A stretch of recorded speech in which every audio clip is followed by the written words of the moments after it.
Bonsoir à tous, bienvenue à 100% foot sur Equinox Télévision. Ce soir, nous parlons de la rentrée des classes réussies pour les Lions d'Ontario du Cameroun qui ont battu dimanche en amical le Koweït 3-1. Un doublé de Christian Basogo et l'ouverture du score. Signé Vincent Aboubakar, Alexandre Bellinga qui a choisi de faire jouer ce match, de faire jouer ces trois gardiens de but qu'il a donc appelé pour cette rencontre. André Onana qui a démarré la rencontre, ensuite Fabrice Ondoa et puis Idriss Carlos qui a mené le doyen de ces trois gardiens de but. On fait le point, analyse et décryptage ce soir sur le plateau de 100% foot avec deux techniciens de football qui nous accompagnent. Avec également, nous parlerons des résultats de la 10e journée du championnat Elite One, l'Union sportive de Douala qui renoue avec la victoire, et puis l'Aigle Royal de la Ménachauto qui a signé sa toute première victoire de cette saison. C'est plutôt bien heureux pour Biromi Créo. Il a fallu 3 journées pour que l'ancien entraîneur de Coton Sport de Garo arrive sur le banc de touche de l'Aigle Royal de la Ménois depuis la 8e journée de ce championnat Elite One, remporte donc son premier match avec l'Aigle Royal de la Ménois en Elite 2. Le point, le classico avec le Canon de Yaoundé et le Tonnerre Kala Club de Yaoundé qui se sont affrontés dimanche soir au stade militaire de Yaoundé devant un grand public, un public des grands jours. Le Canon en a profité pour s'imposer 2-1 et la Panthère Sportive d'Indé, malgré la crise, a battu Dynamo de Douala dans le cadre de la 6e journée du championnat Elite 2. 4 buts contre 1. Et pourquoi ne pas revenir ce soir sur la réponse du berger à la bergère, Samuel Etofis, qui a profité de la victoire des Lions Domptables face au Koweït pour répondre à Hugo Bros. Samuel Etofis se réjouit de la victoire des Lions Domptables du Cameroun et affirme que heureusement, ils n'ont pas été olé pour reprendre Hugo Bros, qui indiquait que la tanière à nouveau remplie des amis de Samuel Etofis. Anissé Vargafoui, bonsoir. Bonsoir Sylvestre Hippolyte Zangao. Bonsoir aux nombreux téléspectateurs. Je voudrais personnellement adresser un bonsoir au chef de division des activités sportives et associatives de l'université de Douala, M. Membi Jonas, ainsi que toute la grande équipe qui l'accompagne pour la préparation des Jeux universitaires Maroua 2018. Et on rappelle que vous êtes l'entraîneur de l'équipe de football de l'université de Douala, mais vous êtes surtout champion du Cameroun avec Eding Sport de la Léquier. Ça va avec Eding? Depuis le début de la saison, on ne vous a pas vu sur le banc de ce club? Oui, tout à fait. C'est vrai que depuis le début de la saison, on ne m'a pas vu du côté d'Eding. Il y a eu quelques malentendus entre l'administration, l'équipe et moi. C'est des choses que je tiens à préserver parce que ça concerne le vestiaire de l'équipe. Le vestiaire de l'équipe doit rester sacré et ces choses-là ont poussé à ce que je ne me présente pas pour diriger cette équipe pour la compétition africaine. Voilà pourquoi, rendu à ce jour, les relations sont un peu tendues. Et le moins que l'on peut dire, c'est que Eding Sport de la Ligue, pour l'instant, en 10 journées de championnat, ne tient pas son titre de champion du Cameroun. Clémence, et bonsoir. Bonsoir Hippolyte, bonsoir aux champions sortants. Bonsoir à l'ensemble des téléspectateurs. Je voudrais, avec ta permission, dire bonsoir à M. Atouba Mintia François, un ami de longue date. Surtout lui dire que nous avons accompagné à sa dernière demeure Tawamba Virginie, qui est notre camarade de classe malheureusement, qui s'en est allé, et qui est Madame Mangakala. Décidément, vous avez transformé le plateau 100% foot en plateau dédicace. On vous le concède aussi ce soir, Clément Zeko. Vous êtes consultant sur Equinox Télévision. Vous avez regardé ce match qui était une rentrée de classe pour le Lion Domptable du Cameroun après leur élimination pour la phase finale de la Coupe du Monde Russie 2018. Rentrée de classe réussie ou manquée, ou il y a encore des choses à perfectionner? Rentrée de classe réussie. Lorsqu'on regarde le processus dans lequel on s'est un peu inscrit, on peut dire que rentrée de classe réussie. Maintenant, cette rentrée a été beaucoup plus un match d'observation pour le staff, malheureusement, qu'une autre forme, simplement parce que quand on regarde ce qui s'est passé avec les gardiens, c'est-à-dire chacun a eu un tiers-temps, ça veut dire qu'on veut voir qui fait quoi, en quelles circonstances. Ensuite, quand on voit les nouvelles figures qui sont apparues et qui ont donné à voir qu'il y a de l'espoir en eux, je pense que c'est une rentrée réussie. Le score même, 3-1, qui s'est dessiné dès les 20 premières minutes, même si après les Lions ont un peu dormi sur leur laurier, parce que ne considérant plus hautement l'adversaire, ils ont manqué un peu de fair play. Mais il faut aussi dire qu'on a constaté que sur le plan défensif, on a quelques soucis à se faire et il faudrait très rapidement corriger. Malheureusement, et je le disais, est-ce que le sélectionneur en place doit pouvoir continuer parce que quand on regarde ce qu'il a fait, il s'est inscrit dans un processus de continuité. Oui. Mais je propose Clément de plonger dans une analyse plus profonde tout à l'heure, le temps de revoir les images de ce match qui s'est disputé donc dimanche au Koweït, le Cameroun, qui s'est imposé 3-1 devant cette équipe koweïtienne à la 11e minute. C'est d'abord Vincent Aboubakar dans une belle phase de jeu qui bat le portier koweïtien et ouvre le score 1-0 pour le Cameroun. Vincent Aboubakar, l'artificier de cette équipe des Lions indomptables du Cameroun pour l'instant. Après Christian Bassogor également à la 16e minute de jeu, bien servi par Aboubakar, Vincent le verra d'ailleurs tout à l'heure, ouvre son pied gauche et le portier koweïtien n'a pas beaucoup de chance. Il est battu à son tour.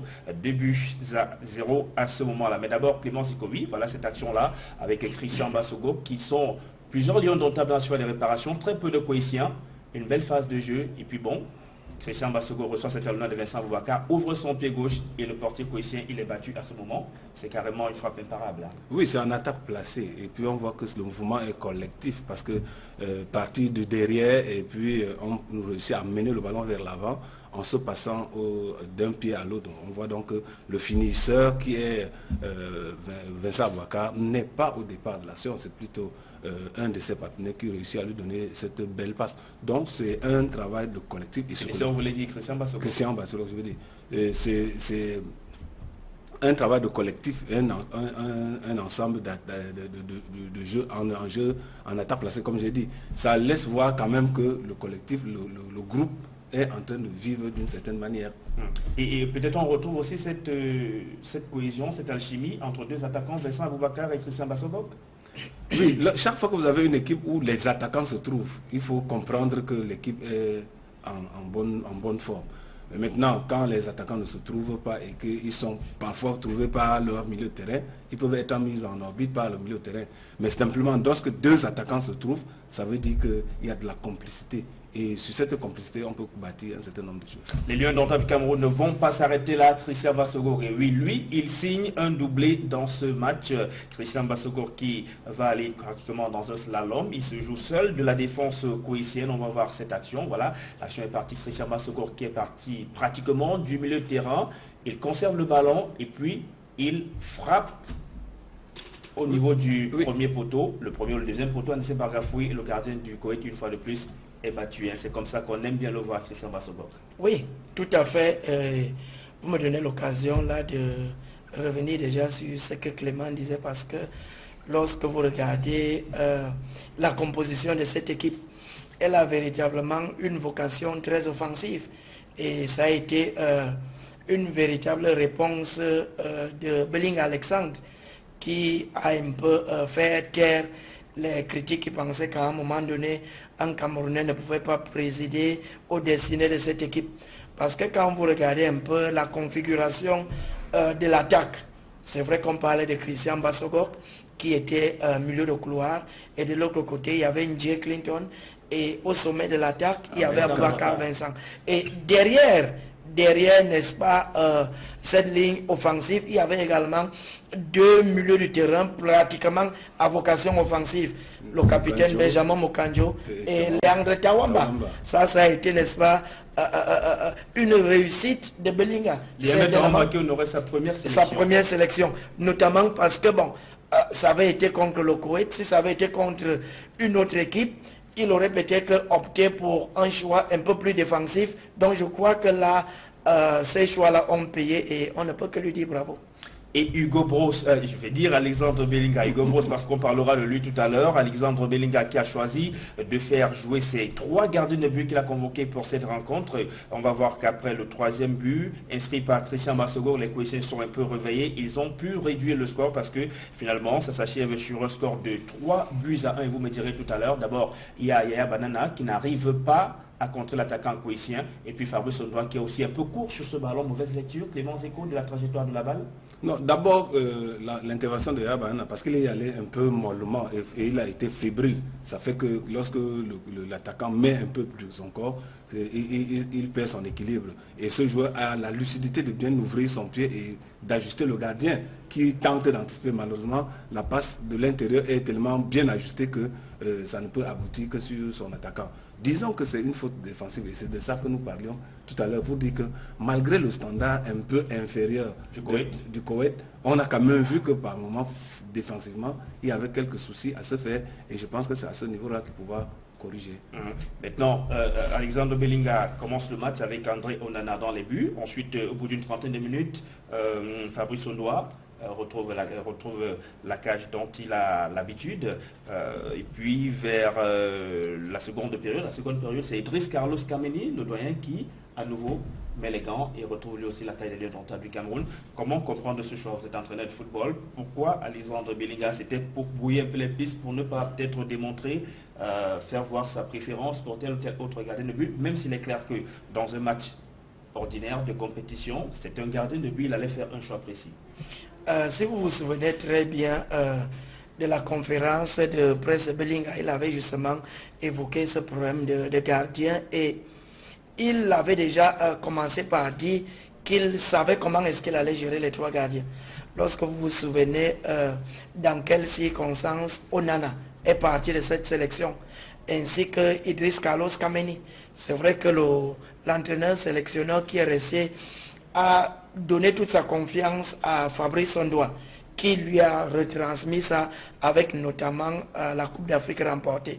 Mais maintenant, il y a quand même quelque chose qu'il ne faut pas nier, c'est-à-dire que le fait que Fabrice Ondoa ne soit pas titulaire dans son équipe lui est un peu préjudiciable, contrairement à ceux qui ont un peu plus d'activité, de temps de jeu dans leur équipe. Voilà pourquoi à ce niveau-là, tout le monde peut bien comprendre qu'aujourd'hui, s'il s'agissait d'un véritable match, Belinga allait peut-être opter pour un choix, quitte à ce que celui-là garde notre cage inviolée. Mais maintenant, c'était un match où il y avait des retours et il était important de faire constater à tout un chacun que non, en revenant, il aurait également sa partition à jouer. Je crois que ça a été une fois de plus géré de main de maître par Alexandre Belinga. Et Alexandre Belinga, justement, en conférence de presse, lorsqu'il présentait la liste des 23 joueurs qu'il a convoqués pour cette rencontre, avait parlé justement de cette rivalité sportive qu'il y a souvent eu entre Fabrice Ondoa et son cousin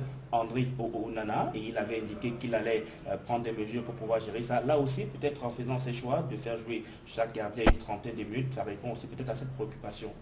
Oui, c'est comme s'il remettait toutes les cartes.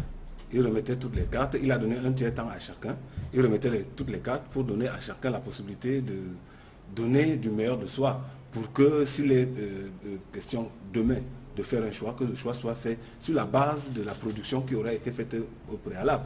Et je pense que, et c'est pour ça d'ailleurs que d'entame, je vous ai dit que lorsqu'on regarde l'activité menée par le coach Belinga, on a l'impression que lui, il s'inscrit dans un processus.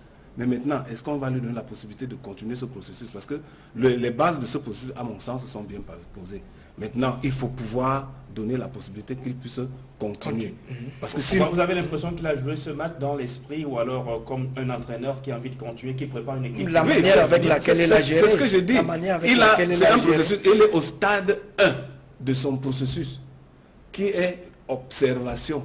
Parce que quand je vais finir d'observer, je vais prendre les notes. Et maintenant, je vais attribuer les points. Parce que la compétence du joueur appartient à l'entraîneur. C'est lui qui dit tu es compétent pour continuer avec moi ou que tu ne continuerais pas. Donc, au stade 1, il a fait l'observation. Et en observant, il a donné un temps à chacun, 30 minutes. Et dans les 30 minutes, chacun a donné la production qu'il aura pu donner. Mais maintenant, il lui revient, lui, Belinga, d'attribuer des points par rapport à la prestation. Et maintenant, passer au stade 2. Le stade 2 qui va permettre qu'il fasse des choix et qu'il donne des confiances. Parce que, n'oublions pas, je parle devant Anissé qui est féru dans la discipline, à ce poste-là, il faut faire des choix et mettre en confiance pour pouvoir continuer. Donc, il est en train de chercher à faire un choix. Et maintenant, je crois qu'il est à même, au sortir de ce match, de faire un choix. Et lorsqu'il aura fait ce choix, il pourra les mettre... En un match, c'est possible? Oui, tout à fait. Ouais, tout à fait. C'est le haut niveau. On n'a pas besoin. C'est le haut niveau. Si vous lui donnez à continuer avec cette équipe, il saura exactement avec qui il va continuer. Et chacun comprendra que effectivement, il a fait une observation, il a fait ses choix. Et maintenant, il faut les mettre en confiance. Parce qu'après avoir mis en confiance, il va pouvoir bâtir le groupe sur un certain nombre de choses. Bargafoué, pourtant, Belinga lui-même n'est pas dans l'esprit de la continuité. Il a indiqué en conférence de presse. Oui, parce que justement, la balle n'est pas dans son camp. Il y a, n'est-ce pas, ceux qui sont en charge du recrutement d'un nouvel entraîneur, sélectionneur pour l'équipe nationale. Oui, justement, parce que ayant déjà assuré l'intérim de ce poste-là, je crois, à un certain moment, revenir encore assurer l'intérim une deuxième fois, on ne sait pas qu'est-ce qui ne va pas, où le problème se pose. Hein? On aurait bien pu lui confier, n'est-ce pas, les rênes de cette équipe-là à quelques mois, 12 ou 13 mois de cette échéance capitale, la Coupe d'Afrique. Donc, qu'il serait maintenant en train de rebâtir cette équipe. Et je crois justement que en optant pour ces choix, Belinga a justement voulu faire comprendre aux uns et aux autres que l'équipe nationale n'est l'apanage de personne. De personnes. À partir du moment où vous donnez le rendement qu'il attend de vous, il sera, n'est-ce pas, prêt à vous aligner. Et vous avez vu les nouvelles recrues qu'il y a eu.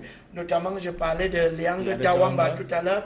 Je parlais du jeune gars Fabrice. Au poste de ces deux jeunes qui lui ont donné pratiquement satisfaction. Bon. Est-ce que Belinga va continuer? Est-ce qu'il ne va pas continuer? Bon, ça serait également à vous, journalistes, de voir si le travail a été bien fait. Comment est-ce qu'il pourrait être récompensé? Après, ce sera Alexandre Belinga de faire les choix, Clément. Oui, surtout que la philosophie du jeu appartient à l'entraîneur, au sélectionneur. C'est lui qui imprime cette philosophie et les joueurs mettent en pratique.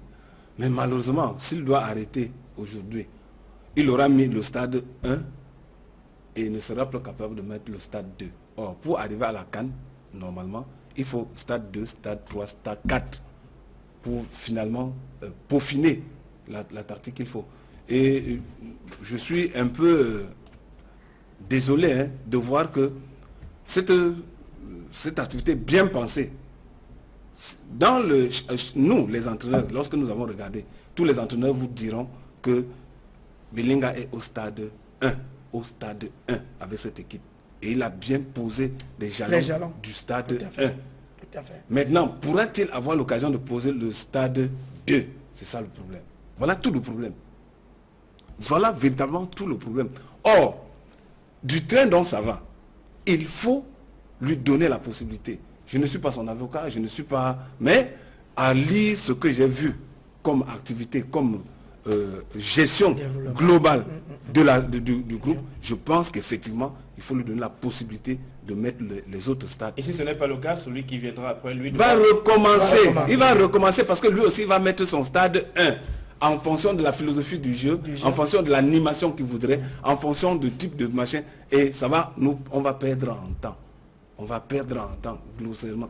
Comme nous perdons en temps dans d'autres domaines, on va aussi perdre en temps dans Maintenant, c'est que la prochaine échéance qui attend cette équipe des Lions du Cameroun, c'est la CAN qui organise justement leur pays, puisque le Cameroun, comme son adversaire de dimanche, le Koweït, n'ira pas en phase finale de la Coupe du Monde en Russie. Anissé Bargafoué, il y a près d'une treizaine de mois, on va dire un peu plus de près d'un an et demi maintenant, avant le coup d'envoi de cette Coupe d'Afrique des Nations, c'est le Cameroun justement qui va donner le coup d'envoi en tant que pays hôte qui jouera donc le match d'ouverture. Vous êtes entraîneur de football, comment préparer un tel parcours, préparer une équipe en un an et demi pour être prête le jour J? Il est vrai que nous n'allons pas participer à la Coupe du Monde Russie 2018, ainsi qu'aux éliminatoires de cette Coupe d'Afrique que nous allons organiser ici chez nous aujourd'hui. Bien sûr que le Cameroun participe, mais je veux dire que pas avec l'objectif d'être qualifié. Étant déjà qualifié, c'est ce que j'ai voulu. Donc voilà pourquoi nous devons prendre ces matchs comme des matchs véritablement de rodage et de préparation. La période FIFA qui est en train de s'écouler là devait nous permettre de livrer véritablement 2 matchs. Pourquoi nous n'avons livré qu'un seul? On aurait bien pu livrer 2 matchs au même titre que toutes les autres nations. Parce que le Cameroun n'a été sollicité que pour un match et que depuis des années, le Cameroun voilà autant de préalables. Et justement, comme le disait Clément, ça veut dire que aussitôt le nouveau sélectionneur sera connu, il viendra, n'est-ce pas, avec un programme, et ce programme-là sera présenté au vu aussi de tous. C'est un programme qui va comporter des matchs de préparation, des périodes de stage, des regroupements, et pour voir comment est-ce que on peut faire participer, comme lui-même l'a dit, c'est une compétition que nous devons gagner. Et la gagner avec des joueurs non seulement à l'étranger, mais également les joueurs du terroir, ça fera, n'est-ce pas, le bonheur de tout le monde. Et avant la CAN, quel que soit le sélectionneur, il aura encore la possibilité de faire tourner, ça veut dire découvrir de nouveaux joueurs, convoquer les uns les autres, que ce soit sur place au Cameroun ou ceux qui sont à l'étranger. En 1 an et demi, c'est possible d'évaluer tout le monde et d'arrêter un groupe, de mettre sur pied un groupe pour la phase finale de cette compétition. Ce sera très difficile. Ce sera difficile parce que quand un nouveau sélectionneur va arriver, lui-même, il doit prendre le temps pour connaître le groupe. Déjà connaître la mentalité et la fonctionnalité à l'intérieur. Pourtant, Belinga a l'avantage de connaître. Il a l'avantage de connaître le groupe parce qu'il a le groupe depuis. Et maintenant, il sait sur quel point nous avons été défaillants, sur quel point il faut s'améliorer. Et maintenant, connaissant ça, ça va nous faire un gain de temps considérable. Ce qui, à mon sens, était à faire, c'était de renforcer le staff autour de Belinga et de lui donner carte blanche pour qu'il mène cette équipe à la Coupe d'Afrique. Simplement pourquoi? Parce que le nouvel sélectionneur qui viendra doit d'abord apprendre à connaître, doit construire le groupe, doit lui donner une fonctionnalité avant d'aller à la compétition. Et lorsque nous savons que le crédit de temps est très infime, est trop petit, on a peur qu'à un moment donné, qu'on se fourvoie. Et nous savons tous... Le Cameroun ne soit pas prêt. Le Cameroun risque de n'être pas être prêt si on ne s'y prend pas à temps. Et c'est pour cette raison que nous continuons à marteler ici que il est utile et important de donner cette solution à quelqu'un qui est à l'intérieur pour pouvoir porter le projet. Parce que connaissant tous les contours de l'intérieur, il peut déjà savoir avec qui et comment pouvoir. Et puis lorsque j'écoute le discours de Belinga, ce n'est pas parce que j'ai eu à travailler autour de lui que je fais son apologie. C'est justement parce que j'ai travaillé avec lui que je connais le type de personne qui est suffisamment humble, suffisamment travailleur et juste. Et qui peut avoir la même mise. Oui, il a la même mise. Il n'y a aucun joueur au Cameroun qui peut tenir tête à Belinga. Je dis bien aucun. S'il n'y a aucun président au Cameroun qui peut tenir tête à Belinga, je ne suis pas sûr qu'il y ait un président, un joueur qui soit capable de tenir tête. Ce n'est pas parce qu'il est pondéré, il est calme, qu'on a l'impression qu'il ne... Non, c'est juste qu'il sait exactement ce qu'il faut faire. Quand on prend par exemple le latéral gauche, Nga Fabrice, qui a été dans les astres, avec qui nous étions à Konengi pour la Coupe d'Afrique, en Guinée équatoriale, ce n'est pas aujourd'hui qu'il connaît. Donc en apportant la solution de Nga Fabrice, c'est pour répondre au problème de Oyongo qui n'est pas là depuis un moment. Et tout le monde est d'accord que la prestation et le rendu de Nga Fabrice était de nature à nous aider. On a même vu que Nga Fabrice apportait une solution offensive de bonne facture. Et même que les passes, en des moments un peu compliqués, parce que j'ai vu 2 ou 3 passes adressées dans l'intérieur du milieu de terrain. Alors qu'une autre personne, en cette circonstance, serait obligée de recommencer sur le gardien. Mais lui, par sa qualité et sa dextérité, il a réussi à donner ces 2 passes dans le milieu de terrain. C'est pour dire quoi? Si on donne cette équipe à quelqu'un qui connaît l'équipe de l'intérieur, pour connaître ses problèmes, il peut apporter les solutions. Et comme Belinga a longtemps travaillé avec les joueurs à l'intérieur, et comme depuis pratiquement 3 ans, il est dans cette équipe, il est à pratiquement tous les voyages de prospection et de supervision, je pense qu'effectivement, il est bien placé pour pouvoir porter ce projet. Et vous avez parlé tout à l'heure de la même mise qu'il peut avoir sur ce groupe. Eh bien, son prédécesseur ne le pense pas. Hugo Broos, d'ailleurs, qui n'a pas manqué de faire des critiques sur la sélection d'Alexandre Belinga, indiquant qu'il s'agissait simplement des petits copains de Samuel Eto'o qui sont revenus dans la tanière et qu'il est certain que ces choix ne sont pas ceux du sélectionneur. Ils lui ont été imposés.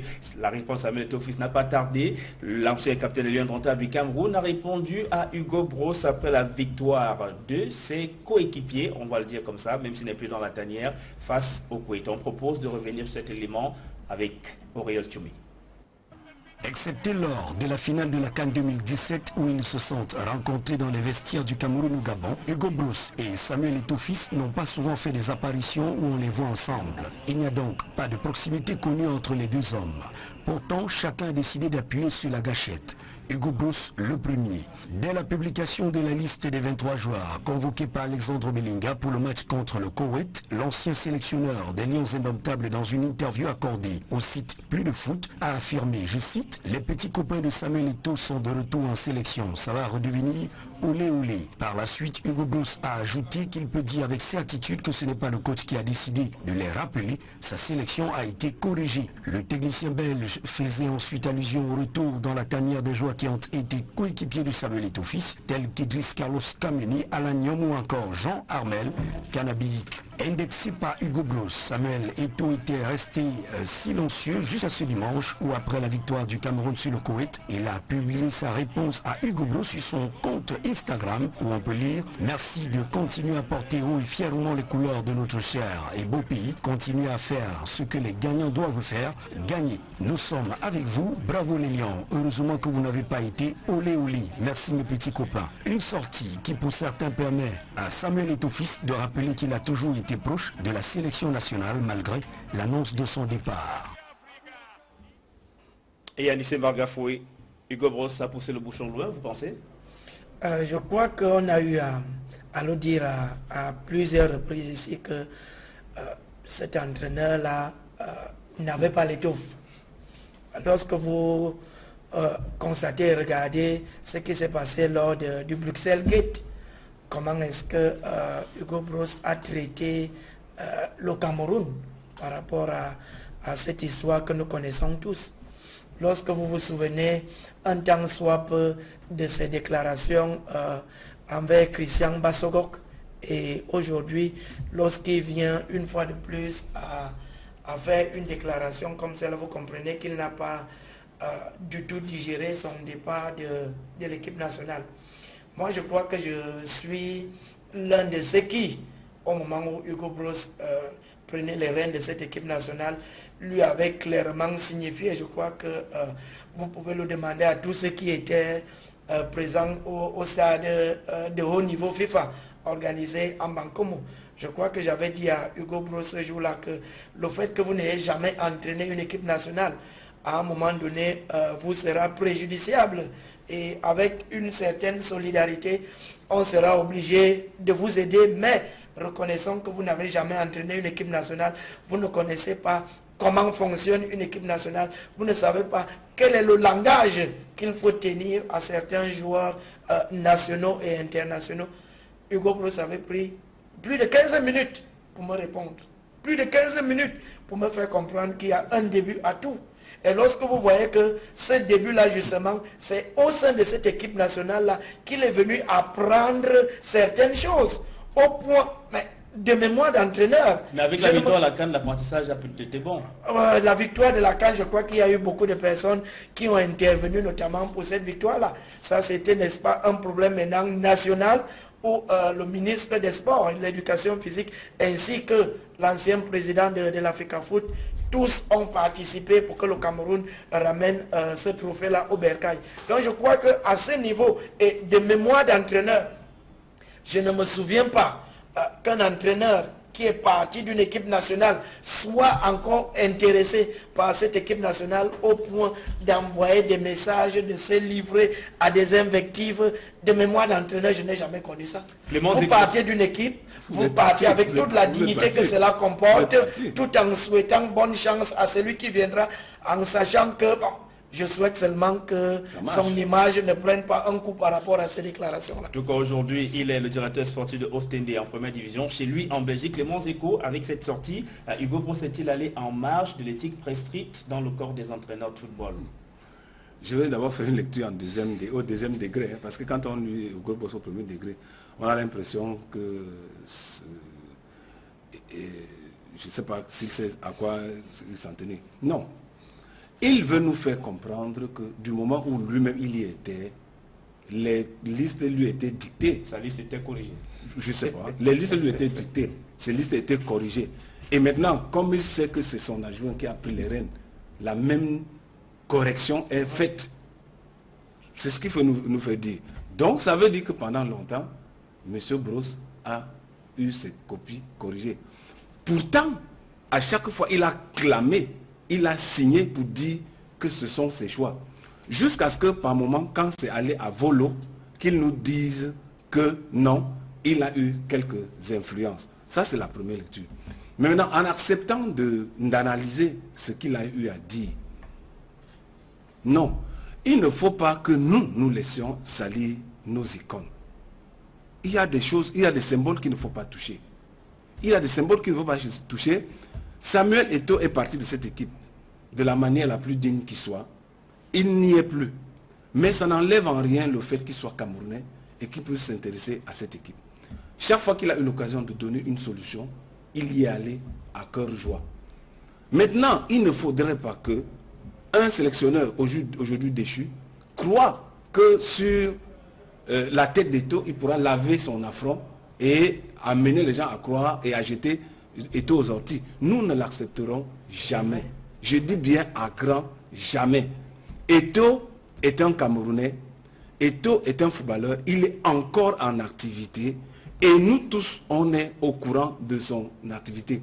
Et je voudrais rappeler à la mémoire de tout le monde qu'il y a deux choses qui militent à la sélection d'un joueur. La première chose, c'est l'envie.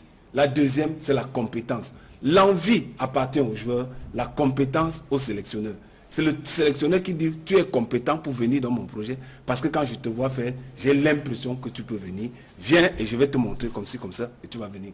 L'envie, ça vient du joueur. Vous pouvez avoir une compétence hors norme, mais si vous n'avez pas envie, ça ne servira à rien. Aujourd'hui, pour corriger les erreurs graves de M. Hugo Bross, le comité de normalisation a bien fait d'aller vers les joueurs, leur dire, les portes sont désormais ouvertes. Celui qui veut venir, qu'il vienne. En donnant cette parole, ceux qui ont envie vont manifester leur envie et maintenant sur leurs compétences, le sélectionneur fera son choix. Je pense que Eto'o, comme tout autre joueur, est encore sélectionnable. Si un temps soit peu, le sélectionneur en place trouve en lui les ressources nécessaires pour pouvoir faire ce travail. Et même, lorsqu'on regarde le travail réalisé par cet enfant pendant toute son activité, je pense que pour donner de la valeur à un autre symbole, on peut lui faire cet honneur. N'oublions pas. Regardons ce qui se passe en France. Regardons ce qui se passe en France. Depuis un moment, Deschamps est à la tête de l'équipe de la sélection de France. Mais nous sommes tous au courant que Zidane est en train d'être préparé pour arriver à cette sélection. Parce que Deschamps passera à la direction technique. Pourquoi nous ne pouvons pas développer des idées de cette manière? Pourquoi nous allons dépendre des on-dit? Et parce que si on n'est pas suffisamment élevé, on peut s'attarder sur les paroles de M. Hugo Bross et croire que nos symboles sont des symboles inutiles. Non, M. Hugo Bross, nos symboles sont les nôtres et nous devons défendre mordicus nos symboles. Justement, on n'a pas beaucoup compris pourquoi Hugo Bross s'attaque à Samuel Eto'o fils. On ne connaît pas de rapprochement entre les deux hommes. L'une des rares fois où ils se sont rencontrés, c'était dans les vestiaires de l'équipe nationale de football du Cameroun lors de la finale contre l'Égypte, la finale remportée par le Cameroun lors de la CAN en 2017. Pourquoi parler de ces petits copains qui reviennent dans la tanière je ne me souviens pas d'être au courant d'un rapprochement entre Samuel Eto'o et Hugo Bross. Seulement pour dire que, et je voudrais une fois de plus reprendre lui-même Hugo Bross lors de ses multiples sorties où il avait déclaré que si à un seul moment, un nom ou alors un choix m'est imposé, je démissionne demain. Reparcourez un peu ses interviews et vous verrez, n'est-ce pas, comment est-ce qu'il avait, quand il a fait cette déclaration. Si à un seul moment, un choix m'est imposé, je vais démissionner le lendemain. Pour dire quoi? Pour dire que lorsque Hugo Bross fait cette sortie, et ça me permet, n'est-ce pas, de répondre à votre question parce que les entraîneurs ont quand même un code d'éthique et de déontologie. Et à ce niveau-là, la Fédération royale belge de football ne devrait pas laisser de tels comportements insanctionnés parce que ça devrait avoir des conséquences.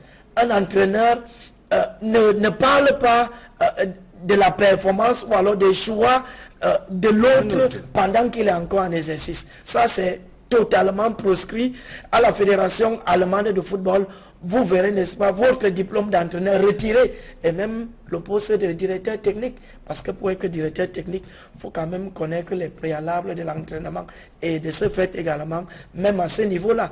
Donc je crois que une fois de plus, Hugo Broos a fait profil bas et vivement qu'on voit ce qu'il fera avec Ostende.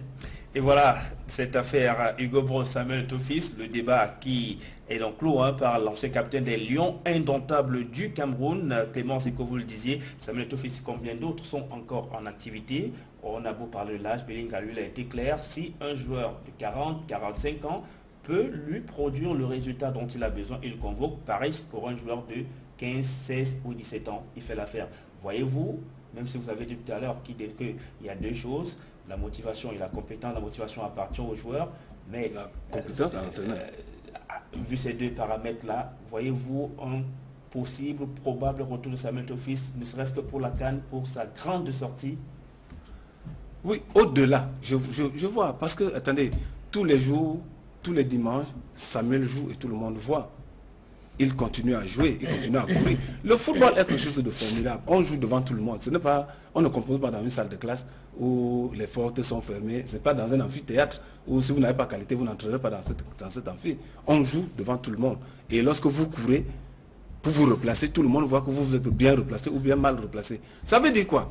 La compétence de Samuel sera jugée par le sélectionneur en place. L'envie viendra de Samuel lui-même, qui va vous dire, oui, je suis prêt à revenir si on m'appelle. Parce qu'on veut entendre cette phrase de tous. Et le rêve de tout joueur, c'est de jouer dans l'équipe nationale de son pays. Le rêve. Vous croyez que quand Ronaldo rentre jouer au Portugal, c'est parce que il y gagne vraiment quoi? Non, c'est juste que c'est l'équipe nationale de son pays et qu'à ce niveau-là, il doit pouvoir tenir cette équipe pour dire et démontrer aux jeux de ses alter ego que lui, au Portugal, c'est de lui qu'il s'agit. La même chose. Pourquoi vous voulez que nos symboles se meurent? Nous n'en avions pas suffisamment. On en a eu un. Et s'il faut regarder sur ces dernières années, je pense que Samuel Eto'o est l'emblème du Cameroun. Véritablement, on ne peut pas salir l'emblème de cette manière-là. Il ne faut pas vraiment accepter ça. Moi, je n'accepterai pas, du moins avec la parole que j'ai, et au moment où je serai autant vivant, je n'accepterai jamais qu'une telle offense soit portée à une école. Regardez le palmarès de Samuel Eto'o. Regardez la trajectoire de cet enfant qui est parti du Cameroun en deuxième division pour jouer au Real. Regardez le parcours de cet enfant qui a gagné pratiquement tout. Il est vrai qu'on n'a pas la Coupe du Monde, mais qui a gagné pratiquement tout. Et qui continue à nous faire de la fierté. Partout où il est allé, on a quand même vu qu'il y a un Camerounais qui est venu. On a du respect pour cela. Et si quelqu'un d'autre peut refuser d'accepter ce symbole-là, nous ne l'accepterons pas. Et voilà, nous on va marquer une courte pause juste derrière. On parle du championnat d'élite douane.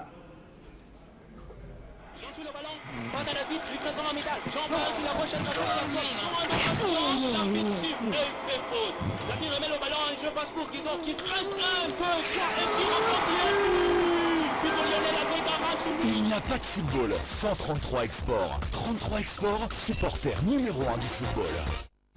Dimanche, Eding Sport, dans le cadre de la 10e journée du championnat Elite One, recevait le leader Futur Football Club de Banjul. Le champion du Cameroun en titre en difficulté depuis le début de la saison espérait les 3 points de cette 10e journée, mais ça n'a pas été le cas. Eding a été contre un partage des points, un but partout face à Futur Football Club de Banjul. Jean-Paul Chuniat. Depuis le début de la nouvelle saison, Eding Sport de la Ligue peine véritablement à imprimer ses marques dans le championnat de Ligue 1. Dans ses performances en dents de scie, le champion du Cameroun en titre mord la poussière sur du gazon face au leader Futur de Djiko Banjul à cette 10e journée. Sur une bourde de la défense d'Eding Sport, les protégés du coach Magloire Foutila ouvrent le score. But de Eric Toko à la 13e minute. Ça faisait longtemps qu'on n'a pas marqué, j'ai senti le coup. Et c'est ça que j'ai anticipé pour pouvoir trouver la faille.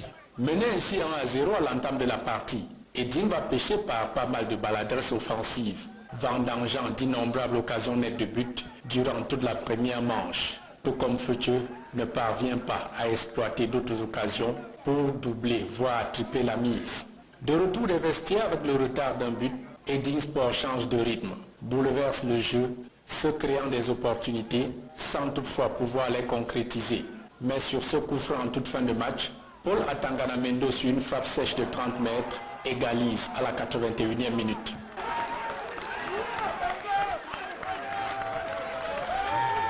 Les 9 minutes du temps réglementaire et plus le temps additionnel ne changent rien au cours du match. Les deux équipes se séparent un but partout. C'est le premier match nul à domicile pour Edinsport de la Ligue. Que de bons regrets pour deux équipes qui espéraient remporter les 3 points de la journée. La faute à la finition, on a eu beaucoup d'occasions de but qu'on n'a pas pu mettre au fond. Je pense que sur le plan du jeu, sur le plan des occasions de but, nous méritions de gagner le match cet après-midi. Malheureusement, la chance n'était pas de notre côté cet après-midi. En contre-attaque, on avait des possibilités d'aller vers l'avant, inquiéter la défense adverse qui était à l'abordage. Dommage encore que les 3 coups qu'on pouvait amener à fond n'ont pas abouti et puis n'ont pas abouti. Dommage qu'on a perdu ces 2 points. La seule défaite de Digne à domicile 0 but contre 2 remonte au 6 mars dernier à la 8e journée face à Bamboutos de Bouddha. Le champion du Cameroun en titre perd une place au classement, désormais 7e à 14 points, avec un match en retard contre New Star de Douala. La meilleure attaque de Ligue 1, Futur de Diko Bandjoun, 19 points, conserve son fauteuil de leader à l'avantage d'un but sur Coton Sport de Garoua, 19 points, 13 buts marqués. Et à la 11e journée, 2 duels en perspective entre concurrents directs au sommet du tableau. Le leader Futur croise le fer avec le 3e, Foufou de Baham, 18 points. Et Edinsport ira s'expliquer à Garoua devant le 2e, Coton Sport. Et voilà, Edinsport de la Ligue qui est contre au partage de points, un but partout devant Futur Football Club 2. Bonjour Anissé Mbargafou, et on ne vous a pas vu depuis le début de la saison sur le banc de touche d'Edinsport de la Ligue. On a non plus appris l'officialisation d'un divorce quelconque entre le club et vous. Tout à l'heure, vous avez dit que vous ne souhaitiez pas trahir des secrets de vestiaire, mais maintenant, on peut tout de même savoir quelle est la réalité des choses. Est-ce que vous continuez à être l'entraîneur d'Edinsport de la Ligue, même si vous n'avez pas joué, même si vous n'avez pas été aux côtés du club depuis le début de la saison, et puis autre chose, est-ce que vous reconnaissez cette équipe? Vous reconnaissez en cette équipe, c'est vous qui avez fait ces résultats, vous qui avez fait les différents recrutements, pas forcément les recrutements, mais est-ce que c'est vous qui avez validé les différents recrutements en tant qu'entraîneur d'Edinsport de la Ligue? Auquel cas, pourquoi les résultats ne suivent pas depuis le début de la saison? Une chose est sûre, c'est que au moment où je vous parle, je suis toujours lié à Edinsport de par mon contrat. Mais depuis le début de la saison, c'est vrai que je n'ai pas fait d'apparition sur le banc de touche parce que, comme je le disais au début de mon propos, il y a eu quelques points d'ombre entre l'administration et moi.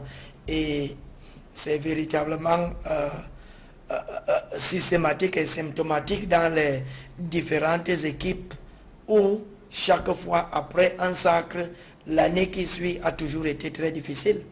Regardez l'Union de Douala après le sacre de 2012. L'année qui suit a été extrêmement difficile. Regardez l'équipe de New Star après sa 3e place obtenue en 2015. Regardez l'équipe de Cosmos du Mbam après sa brillante 2e place. Pour ne pas aller très loin, regardez l'équipe de l'Union des mouvements sportifs de Loum après son sacre de champion, l'année qui a suivi, pour dire que il faudrait qu'on intègre quand même certains paramètres au niveau de l'administration des équipes, parce que à partir du moment où vous avez un groupe qui vous a donné satisfaction, vous ne pouvez pas vous séparer intégralement de ce groupe, pensant peut-être amener d'autres éléments et au même moment ne pas désintéresser complètement ceux qui ont contribué à vous donner le titre. Je ne voudrais pas dire que c'est ça qui a été la pomme de discorde avec Eding, parce que ceux qui ont donné le titre ont eu leur pactole. Justement, c'était quoi cette idée de faire venir près d'une vingtaine de recrutements, un peu plus d'une vingtaine de recrutements, on parle, je crois en principe 23 recrues, juste pour une seule saison, et les joueurs 4 qui ont été débarqués d'autres clubs. On a vu David Eto'o, depuis le début de la saison, on le voit sur aucune feuille de match pratiquement, avec Edinsport de la Ligue. Ils sont nombreux comme ça qui ont signé des contrats avant le début de la saison, mais qu'on ne voit pas. Qu'est-ce qui s'est passé? Sylvestre, le football camerounais n'est pas encore professionnel, ou alors c'est un professionnalisme pratiquement embryonnaire, dans la mesure où C'est vrai qu'au début de l'émission, nous avons vu les images du Classico avec l'affluence qu'il y a eu au niveau des recettes de stade qui sont pratiquement très maigres, au niveau des frais publicitaires, au niveau même encore des redevances, parfois peut-être audiovisuelles et autres. Les équipes appartiennent à des individus qui mettent, n'est-ce pas, de leur fonds. Et il faut le reconnaître que ces individus font déjà assez. Et je veux bien comprendre que lorsque un homme d'affaires investit dans un domaine, il voudrait, n'est-ce pas, avoir un retour d'investissement. Ce qui veut dire que lorsque vous achetez X joueurs qui a un nom, vous voudrez peut-être le revendre à un prix Y. Mais seulement, il faudrait que ce soit en accord, en harmonie avec l'entraîneur, parce que c'est l'entraîneur, le technicien, qui peut vous donner la véritable valeur marchande du joueur. Et aujourd'hui, même encore, au niveau du championnat camerounais, je ne vois pas quels sont les joueurs qui pourraient véritablement nous échapper.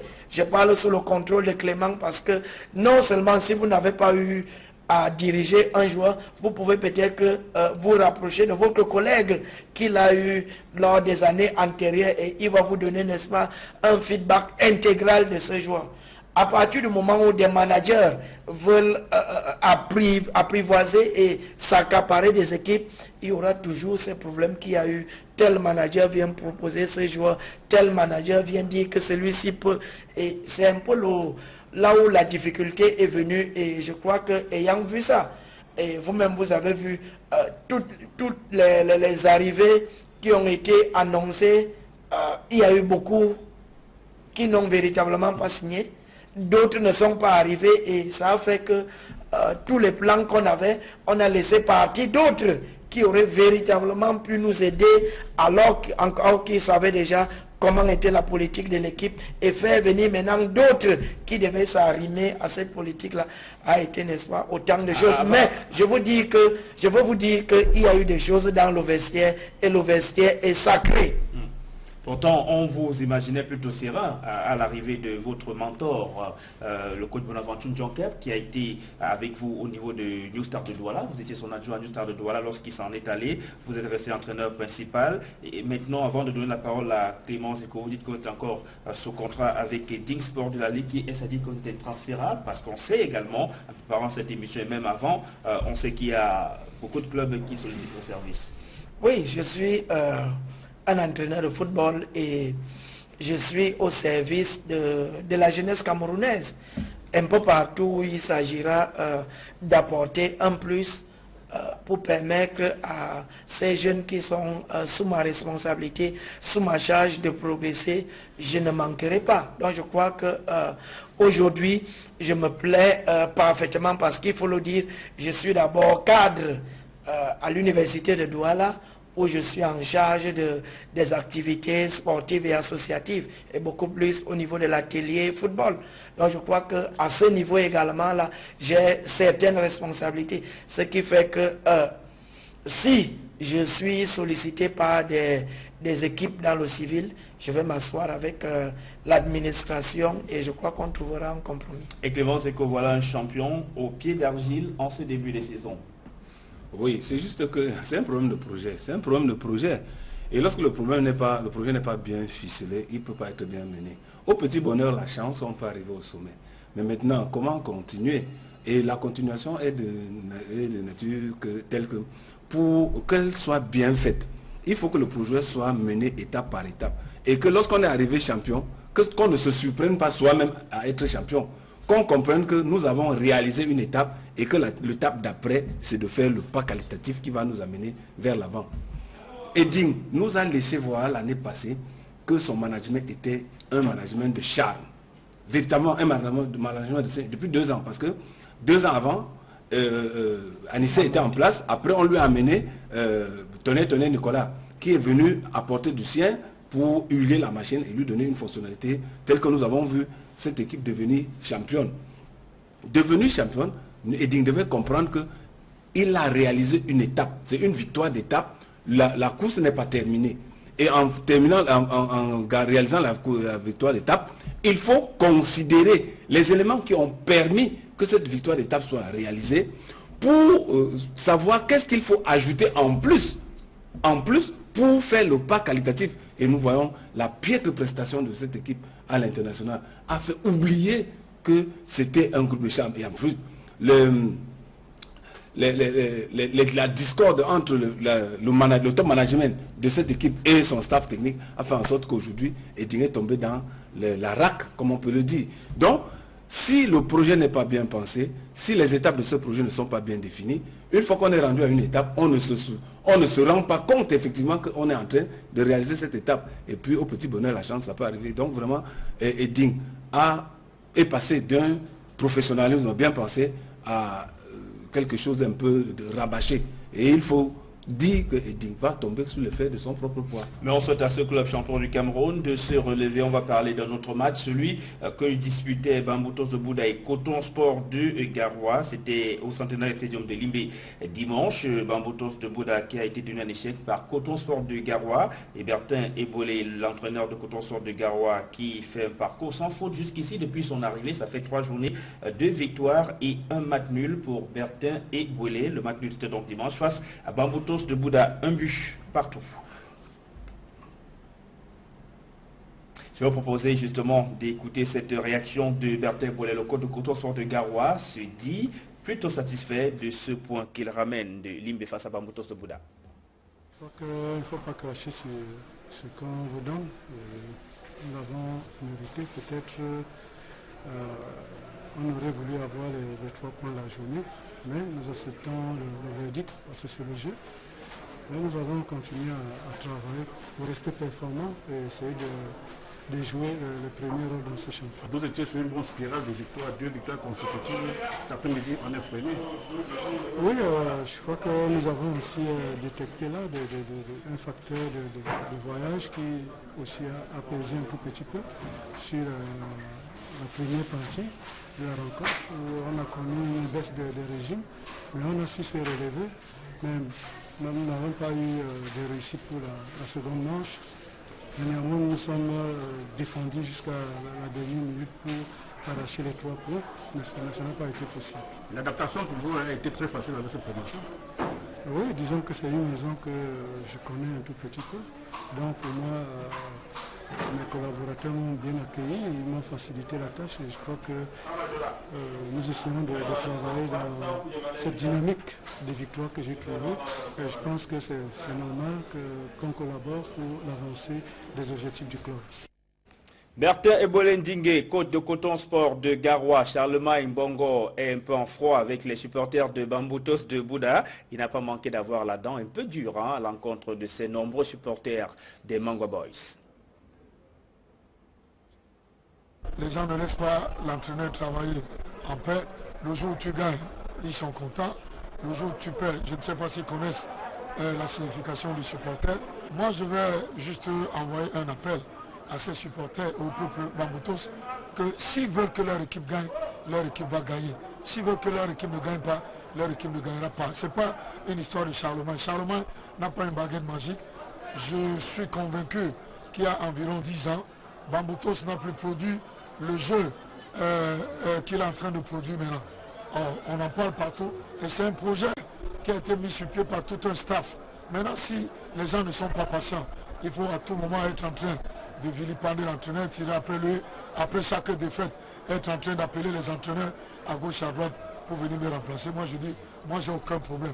À l'heure où nous sommes là, je pense que ce que cette équipe est en train de produire, tout le Cameroun reconnaît qu'il y a la main d'un orfèvre derrière.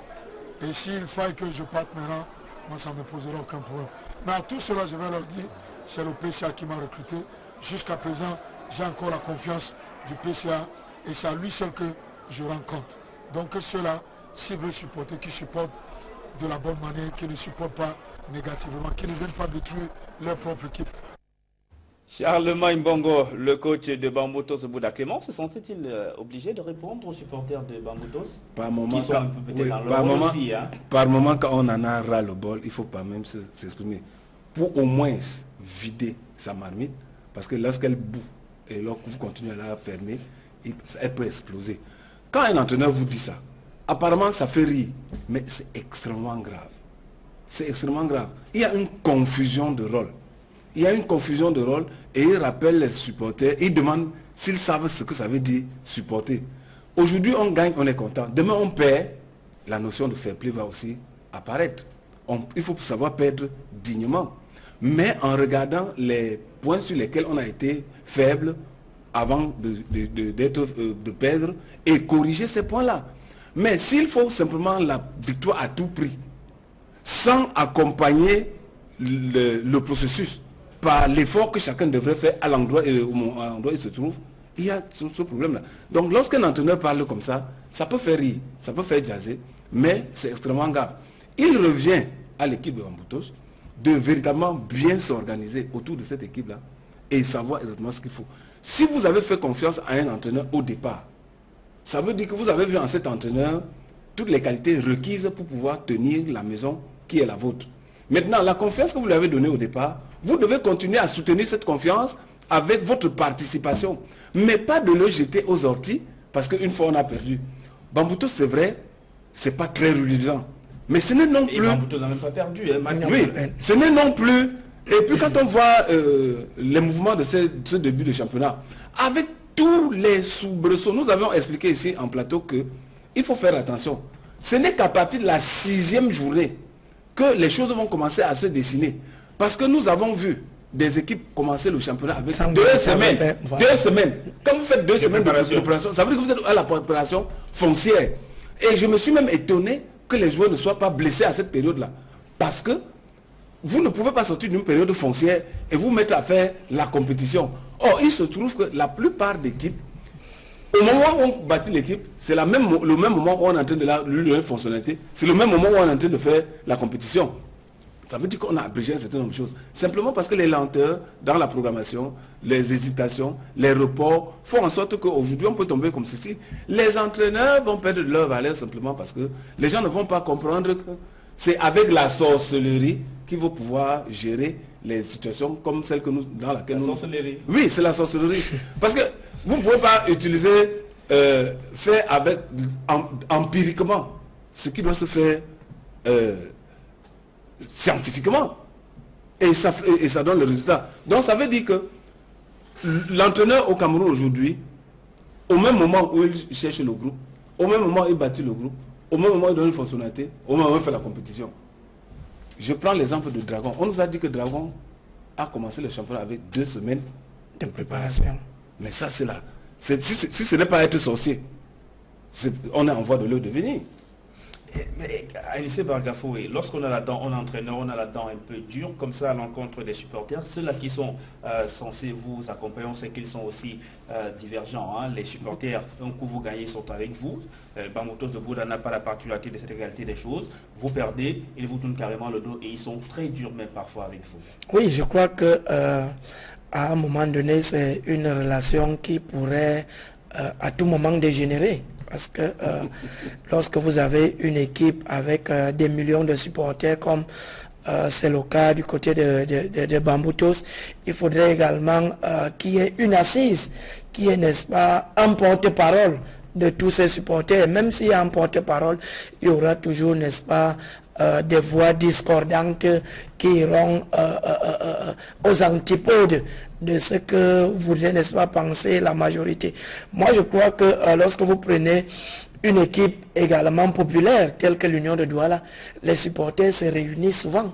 Hein, du côté du siège, et c'est également l'occasion de s'asseoir avec l'équipe, parce que lorsque vous regardez une équipe comme Bamboutos qui joue pratiquement comme contre Coton, c'est l'une des meilleures équipes de notre championnat, il est important à un moment donné que si l'équipe est dominée à quelque niveau que ce soit, et en écoutant le collègue Charlemagne, il a bien dit qu'on m'impose des choix, et parfois c'est des joueurs qui n'ont pas encore le niveau. Vous avez vu, ils ont commencé à marcher sur le terrain.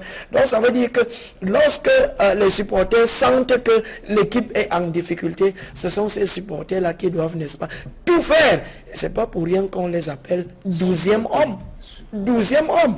Donc ça veut dire qu'à ce niveau-là, voilà autant de structures dont devraient se doter nos équipes. Et je crois que connaissant le PCA de Bamboutos et Mathias Tanguay, véritablement des gens qui travaillent chaque jour pour cette équipe, ils ne peuvent pas accepter que des supporters s'attaquent à la personne du collègue Charlemagne.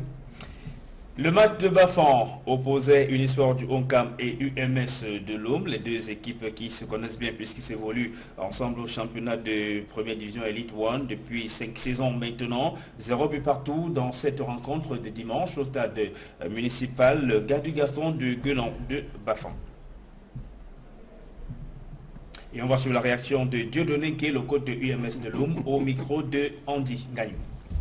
Content d'avoir pris ce point, mais on aurait mérité mieux si les choses avaient été comme elles se devaient dans les règles de l'art. Bon, c'est le football, vous savez, c'est les êtres humains qui le pratiquent et l'erreur est toujours à côté. Dans la perfection ne faisant pas partie de ce monde, je crois que tout ce qui nous reste à faire, c'est de continuer à travailler, à chercher pour mettre les stockades dans les buts. Et j'ose croire que ça ne va pas tarder. Théophile Funko, le coach adjoint de l'Unisport du Oncam, n'est pas véritablement satisfait après ce partage des points à domicile face à cette équipe de UMS de Loum. Pour lui, ces joueurs ont manqué plusieurs occasions qui peuvent être fatales pour la suite de la compétition. Je pense pas que nous avons juste après-midi. Je pense pas que nous avons... on n'a pas fait notre jeu habituel. Je pense, et honnêtement, l'UMS était au-dessus cet après-midi. Je pense que l'UMS méritait un peu mieux. Bon, on a réussi à s'en sortir avec un point. Je pense qu'on ne doit pas se cacher là-dessus. Pour les autres résultats de cette 10e journée du championnat Elite One, le récap c'est dans le tableau suivant. On voit que l'Union sportive de Douala s'est imposée 3-1 sur Yaoundé Football Club.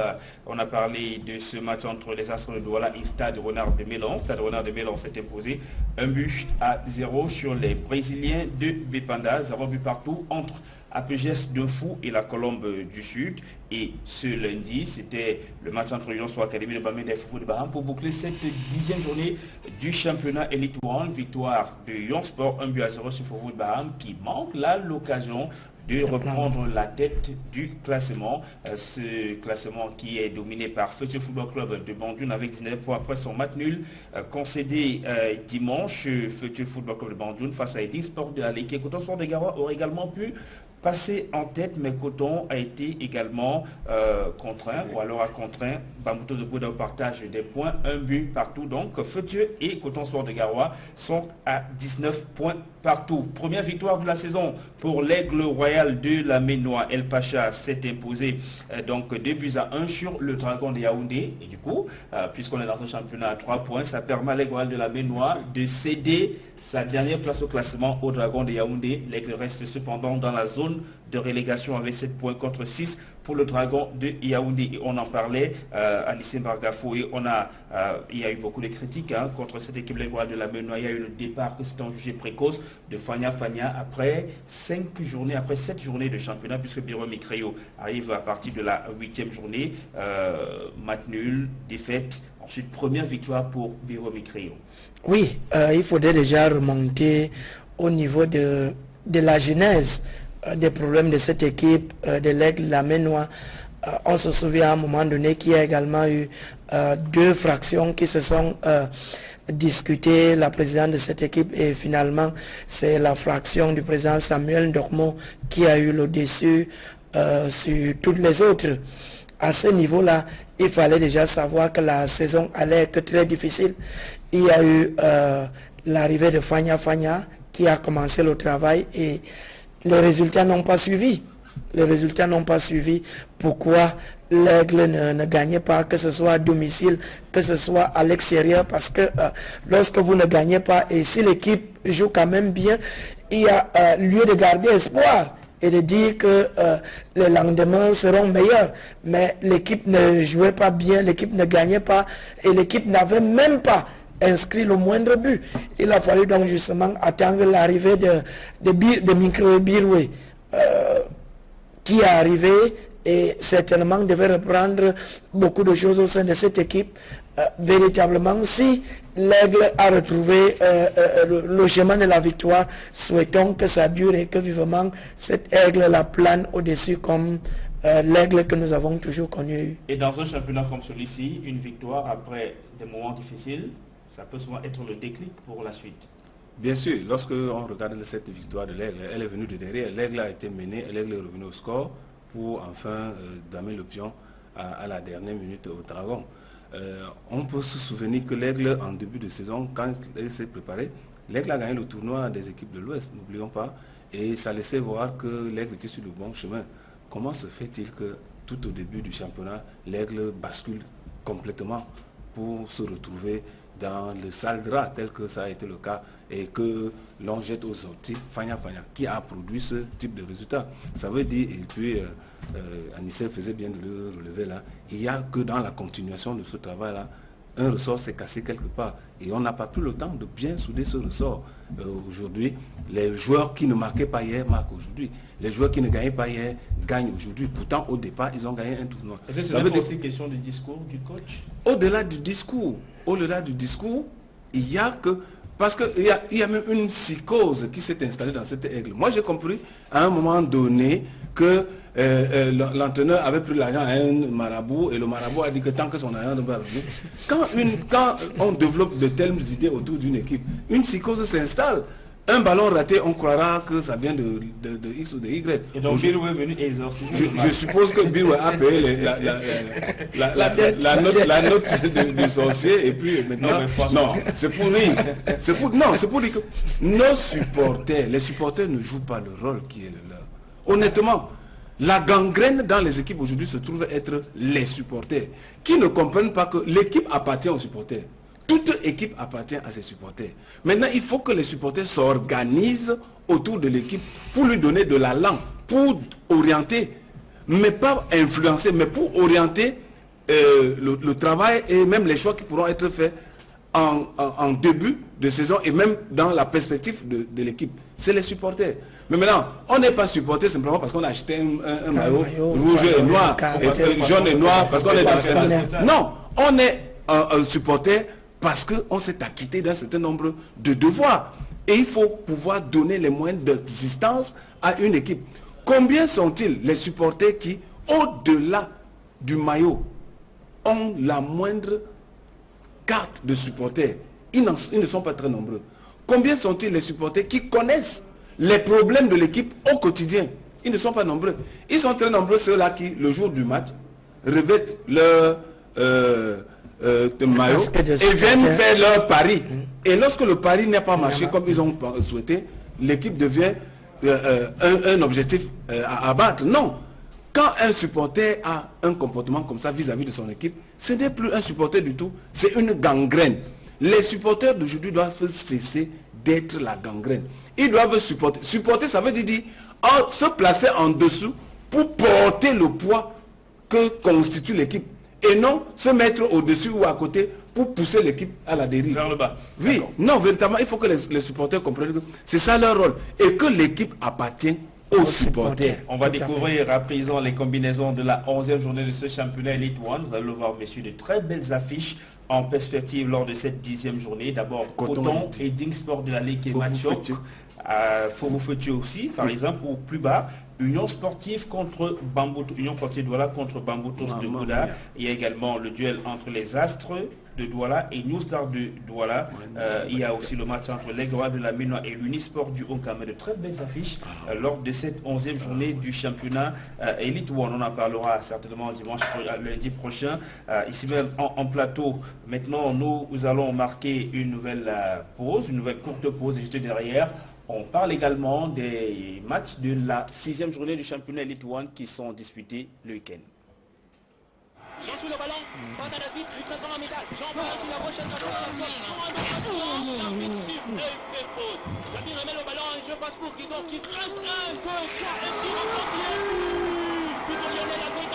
il n'y a pas de football sans 33 Export. 33 Export, supporter numéro 1 du football.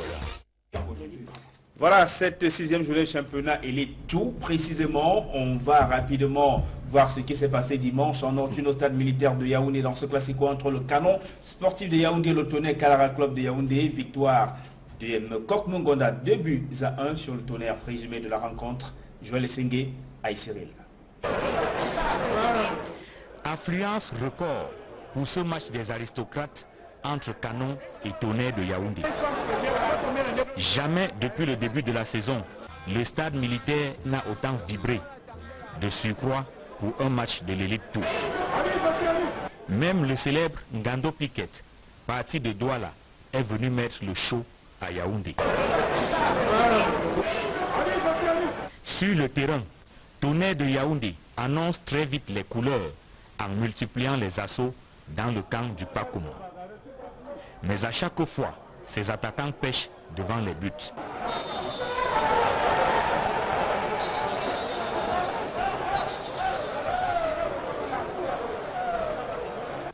Il faut attendre la 38e minute pour que les Kalara Boys trouvent enfin la faille. Sur un corner de la droite vers la gauche, Thierry Edimbi, curieusement libre de tout marquage, ouvre son pied droit. Eric Ngana, le gardien de Canon, est battu. 1-0 pour TKC.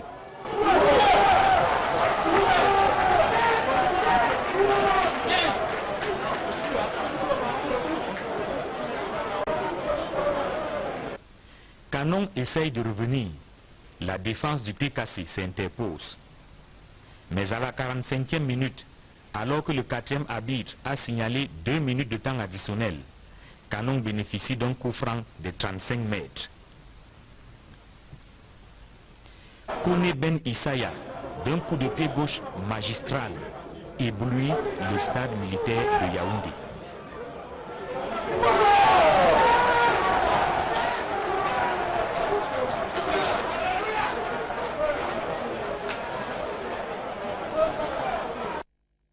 Un but partout, c'est le score à la pause.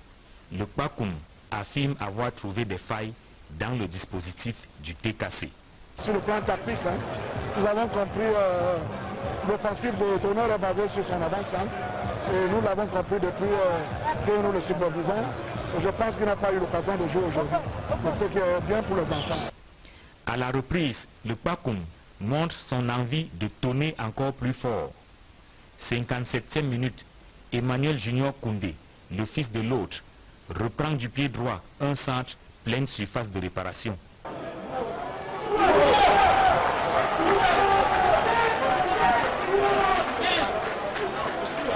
Canon mène 2 buts à 1, tandis que Tonnerre accuse le coup de l'accumulation des matchs. On ne peut pas programmer un classico dimanche et on me fait jouer jeudi. Un match difficile contre National dont les enfants étaient, malgré le turnover, on a ajouté 3 joueurs mais ils étaient lessivés quand même. C'était lessivé, ça se voyait sur l'ensemble du match. Mais on n'a pas été, comment dire, on n'a pas été médiocre. D'ailleurs on a servi au public un match intéressant à mon avis. Le match se poursuit avec des occasions de part et d'autre. À la dernière seconde de jeu, petit cafouillage devant les buts de Canon, mais Tonnerre n'en bénéficie pas. L'arbitre siffle la fin et Canon remporte une précieuse victoire sur son frère ennemi, Tonnerre Kalara Club de Yaoundé.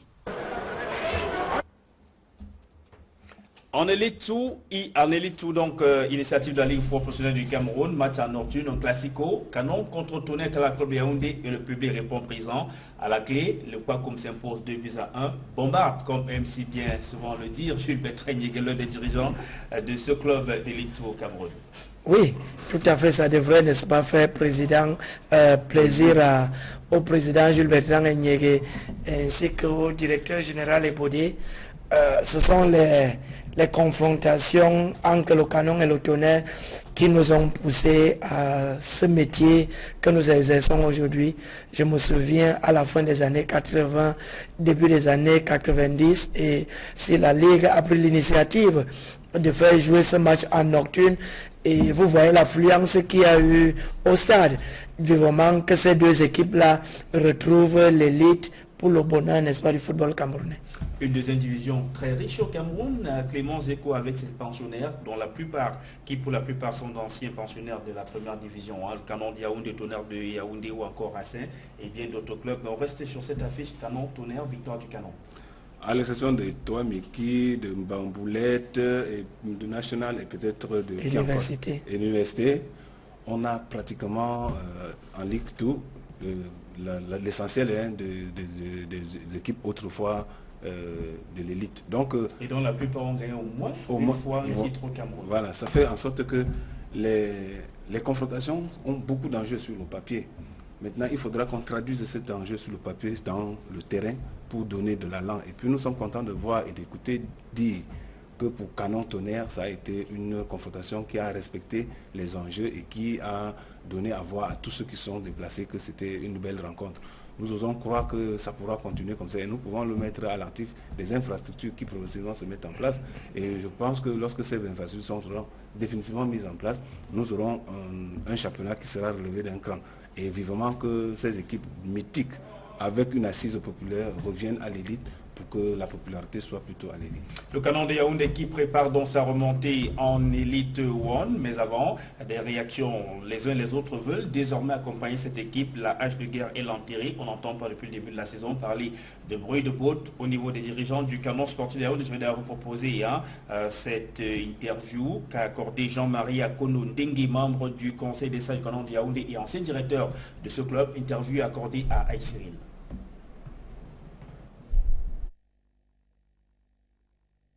Les matchs Canon Tonnerre sont très compliqués parce que, quelle que soit la forme de l'un et de l'autre, il ne faut jamais dire qu'on a gagné ce match d'avance. Et c'est la première fois que le Canon était mené. Et nous avons soutenu le cap et je rentre très content. Ce match était aussi le match de retrouvailles parce qu'on a retrouvé les anciens comme le Linus Pascal Fouda, Roger Mila, Céline Eko et bien d'autres anciens joueurs qui sont venus là aujourd'hui.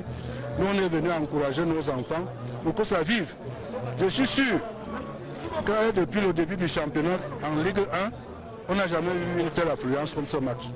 Donc, je crois qu'on l'aurait mis au stade omnisport de Yaoundé, que l'affluence aurait été encore beaucoup plus massive. C'est un Canon, on va dire, plus serein. On constate que lorsqu'il n'y a pas de querelle, l'équipe se porte mieux. Depuis le début de ce championnat, on entend de moins en moins de bruit dans le Canon et l'équipe est en train de gagner. Moi, je suis membre du conseil des sages, comme vous me voyez là. On nous a taxé de tous les noms d'oiseaux, on dresse les gens d'insulter les autres, d'autres vont créer des sociétés qui dérangent le Canon. Ce n'était pas l'avantage du Canon. La descente en Ligue 2 a fait prendre conscience à tout le monde de comprendre que l'heure est grave. Où on s'amuse, où le Canon disparaît, où il va renaître de ses cendres. Je crois que tout le monde regarde dans la même direction, mais il faut reconnaître que le casting qui a été fait par le conseil des sages et le ministre Etundongo, il faut le dire, pourquoi ne pas le dire, ça fait qu'on a les résultats d'aujourd'hui, il n'y a pas de querelle. Tout le monde essaie de regarder dans la même direction. Vous avez vu les anciens dirigeants, Madame Céline Eko, Abbé Solomon, ces gens sont revenus aujourd'hui soutenir le Canon. Et je pense que c'est ça qu'il faut faire aujourd'hui. Appeler tout le monde à l'unisson pour que le Canon remonte. Il faut que le Canon redevienne fort pour tirer les autres vers le haut. Je vous assure que si Canon regagne l'élite, avec la force qu'on voit là, tout le monde va se réveiller. Ça, je vous le dis. Alors, sur le plan personnel, vous dites que vous êtes en vert et rouge, ce sont les couleurs traditionnelles du Canon. Vous dites que ce maillot vous a été légué par le feu Théophile Abega. C'est le maillot de Théophile Abega que je porte là. Il me l'a donné lorsqu'il m'a nommé directeur général du Canon et il m'a dit, voici le Canon que je te remets. Et je le mets rarement, je ne sais pas pourquoi je l'ai mis aujourd'hui. Bon, disons que ça m'a porté chance aujourd'hui et le Canon a gagné. On espère bientôt revoir le Canon en Elite One. Le Canon va remonter, c'est sa mission. C'est de revenir là où il n'aurait jamais dû quitter. Le Canon, sa place n'est pas en deuxième division. Et quand vous avez vu le match tout à l'heure avec le Tonnerre, ça ne ressemble pas à un match de Ligue 2. C'est un match de haute facture. Je vous mets quiconque au défi de voir si en Ligue 1 on a déjà eu un match de cette facture. Et un public comme ça, un Canon Tonnerre. Donc, je dis franchement, et les autorités, permettez que le Canon joue dans les stades bien, pas au Dja. Pour que le Canon joue ici, nous préparons une canne de l'année prochaine. Les gens viennent nous voir tester ce football camerounais. Si on voit le Canon jouer comme ça, l'écho va partir et ce serait mieux pour le Cameroun. Okay, merci Patrick. C'est moi qui vous remercie. Jean-Marie Akono Ndengue, le sang du canon sportif Yaoundé circule dans ses veines, comme pour beaucoup d'ailleurs, et on ne va pas cacher que même Anissé Magafou a grandi dans le moule du canon sportif de Yaoundé. Oui, tout à fait. Pour avoir joué dans les sections inférieures du canon en minime et cadet, heureusement au moment où je devais passer junior en 92, c'est là où j'étais appelé à aller en Allemagne pour aller apprendre ce que je transmets à mes plus petits frères aujourd'hui. Mais je crois que les dirigeants du canon ne l'ont jamais oublié, que ce soit Jean-Marie Akonondengue, que ce soit le président Jules Bertrand Enyege ou même le DG Ebodé, tous se souviennent encore de tout cela. Et on va découvrir les autres résultats de cette 6e journée du championnat Elite Tour après cette victoire du canon 2-1 sur le Tonnerre de Yaoundé. La Panthère sportive d'Undé a également joué son match à Yaoundé ce week-end face à la Dynamo Football Club de Douala. Un match qu'une autre faction de cette équipe de la Panthère attendait plutôt à Bafon. Mais la Ligue a joué véritablement d'un tour de passe-passe pour permettre à cette équipe de disputer enfin son match de cette 6e journée. Le canon s'impose, vous le voyez sur le tableau, 4-1, je vais dire Panthère s'impose 4-1 sur la Dynamo Football Club de Douala. Léon Blessé de Fotoni, ça commence à venir également pour le club de Fotoni qui a battu le Racine Bafoussam 1-0. Racine qui n'est pas du tout en forme depuis sa replonge en élite tout. Canon 2, Tonnerre 1, on en a déjà parlé. Et puis cette victoire aussi de Cosmos du BAM, 1-0 sur AS et Tomeki. PWD de Bamenda était présent au stade alors que l'université de Ngaoundé n'a pas fait le déplacement. C'est la deuxième absence de l'université de Ngaoundé. En principe, on attend de savoir ce que décidera la Ligue professionnelle du Cameroun dans les prochains jours, parce qu'en principe, c'est un deuxième forfait qui donne lieu à un forfait général avec une rétrogradation de 3 divisions inférieures pour l'université de Ngaoundéré, les Coffres de Dang, pourtant une équipe aussi qui était quand même un bras droit parmi les équipes du Septentrion à l'université de Ngaoundéré. Oui, les équipes tirent le diable par la queue. Et à force de tirer le diable par la queue, on finit par se laisser mordre. Il se trouve que cette équipe doit souffrir dans sa chair par rapport à des multiples déplacements. Les déplacements, c'est pas aussi facile que ça. Et puis la crise financière et le manque de financement sont de nature à justifier. Maintenant que officiellement on n'a pas encore dit les raisons pour lesquelles cette équipe ne s'est pas déplacée, nous osons croire qu'on pourra trouver autre chose qui ne soit pas, qui ne mène pas à la constatation du forfait général. Mais reconnaissons que les équipes aujourd'hui tirent le diable par la queue. Au tableau au classement, le canon de Yaoundé après sa victoire est leader avec 16 points et devance son poursuivant qui est PWD de Bamenda de 3 points. PWD a 13 points contre 11 pour Renaissance de Ngomo qui est 3e. Avion du Cam aussi peut espérer, pourquoi pas une place en élite one avec ses 9 points. Avion est 4e et 5e AS Matelo de Douala avec 8 points. Dans le bas du tableau, le Racine de Bafoussam qui n'est pas très loin de la zone de relégation avec ses 4 points. National, un seul point. L'université 1 point et la Dynamo de Douala 1 point. Le bon job. Décidément, la remontée en première division, ce n'est pas pour demain. On va prendre les combinaisons de la 7e journée de ce championnat. Et les tours national de Bambui sera face à l'université de Ngaoundéré en espérant que l'université fasse le déplacement cette fois. Avion du Cam joue contre Panthère, Tonnerre contre PWD de Bamenda, Dynamo, Canon. Belle affiche aussi en son temps, ça donnait lieu de pas de classico, mais des véritables derby, les matchs entre le canon de Yaoundé et la Dynamo Football Club de Douala. On parle à présent du football jeune, championnat inexistant depuis des années au Cameroun. Les centres de formation et autres clubs de football jeune se battent tant bien que mal et prennent des initiatives propres. C'est le cas avec ce tournoi qui rassemble plusieurs centres de formation de la ville de Douala. Du côté du petit terrain de Bonamoussadi, les enfants des catégories allant des minimes jusqu'aux cadets qui prennent donc part à ce tournoi de football de leur catégorie. À défaut d'avoir, on va dire, le pain, on peut se contenter des galettes parfois pour être aussi rassasié pour ces jeunes footballeurs. Et nous allons suivre quelques-unes de leurs réactions. Ils sont plutôt satisfaits de pouvoir jouer au ballon malgré l'absence d'un championnat de leur catégorie. La compétition se passe bien malgré qu'on a commencé par un mauvais échec lors du match d'ouverture, mais on a su se rattraper après dans les matchs qui suivent, à force de travailler. Et on espère qu'on va être qualifié pour le quart de finale et arriver une fois en finale si possible par la plus petite. La compétition est très belle parce que ici on retrouve tous nos amis. Et chaque samedi, ça permet en sorte qu'on se divertisse et on apprenne à évoluer dans le monde professionnel. On propose un espace laissé pas libre par la fédération. Et comme notre souci c'est de faire jouer les enfants et de leur faire progresser, donc on constaté que le football à la base était un peu délaissé. Et entre les structures de formation, nous avons trouvé un moyen d'organiser ensemble un championnat qui se passe d'ailleurs bien comme vous le constatez. Il a démarré il y a 5 journées, il y a 6 journées, nous sommes à la 7e journée. Et les équipes, les enfants s'amusent bien. Pour la catégorie, là où vous trouvez le petit terrain de Bromsky, c'est la catégorie de plus de 13 ans. Au niveau de la mise en place, nous sommes surpris de la qualité que font les encadreurs que je profite de ce pour leur remercier. Et au niveau de la catégorie, nous sommes extrêmement stricts au niveau de la commission. Parce que nous pensons que c'est ici que nous avons beaucoup insisté pour éviter d'avoir des problèmes au sommet.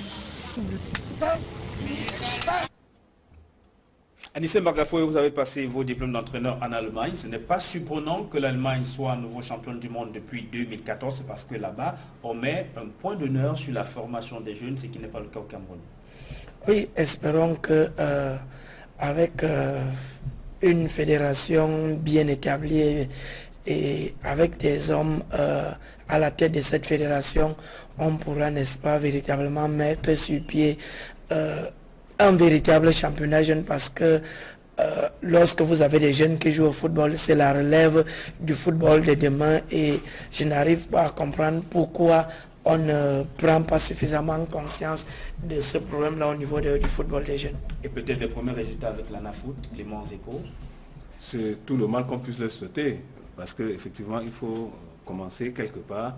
L'ANAFOOT est en train de remettre les bases. Nous faisons croire que l'ANAFOOT va constituer, va continuer ce que l'école de foot de Brasserie, les autres, Cadisport, pour ne citer que les deux là, ont commencé. Et nous faisons croire que d'ici à là, le processus en allant vers l'avant, on va balayer un large spectre pour pouvoir détecter le plus grand nombre de jeunes possible afin de donner la formation qui soit adéquate. Alors messieurs, on va vous dire merci d'être venus en plateau ce soir. Cette édition de 100% Foot s'achève. Merci également à toutes les équipes techniques qui se sont mobilisées autour du réalisateur Emo Songo pour m'accompagner ce soir. Merci à vous, chers téléspectateurs. Rendez-vous lundi prochain lorsqu'il sera 20h45. Au revoir.